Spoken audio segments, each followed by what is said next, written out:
Welcome to the Homeschool Prayer Challenge Week 1. I hope you all had a great New Year's Eve, and I'm so thankful that you are kicking off the new year with me and this challenge. My desire is that we all keep God at the center of our homeschooling, learn more about how He wants us to be obedient to Him, and show Christ to our kids each day as we teach and disciple them. The passage we're going to focus on for week 1 is 1 Corinthians 9:24 through 27.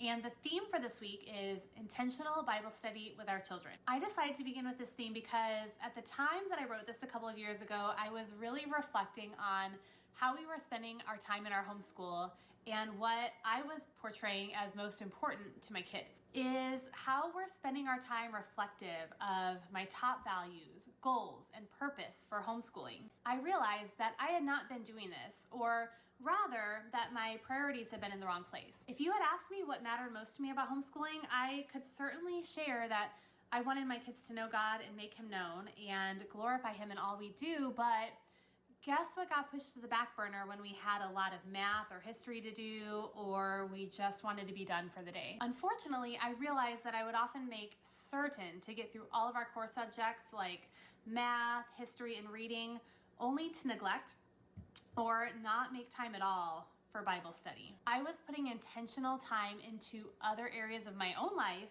and our homeschool at the expense of my personal Bible study time and spending time in the Word with my kids. When you think about all of the effort and focus we put into our earthly goals, how much more importance should we place on things that will have eternal consequences? As homeschool moms, we have such a blessing of time with our kids to study God's Word daily, but if we don't have a plan, if we aren't intentional about putting the first things first, we can easily begin to run aimlessly for crowns that will not last. In 1 Corinthians 9:24 through 27, Paul is talking about living to serve Christ and comparing that to a race. As a runner, I just love all of Paul's running analogies.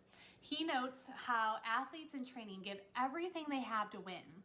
Paul urges Christians in Corinth to do what it takes to win, to live in service to Christ and share His gospel. And in our pursuit of Christ, that's what we are to replicate. Let us not be lazy or indifferent about daily intentional Bible study this year for ourselves or for our kids. So the question is, will you intentionally run the race this year? Are you willing to set aside daily time to strengthen and nurture yours and your children's relationship with the Lord? I hope this encourages you and helps you get your head and heart in the right spot as we begin this new year.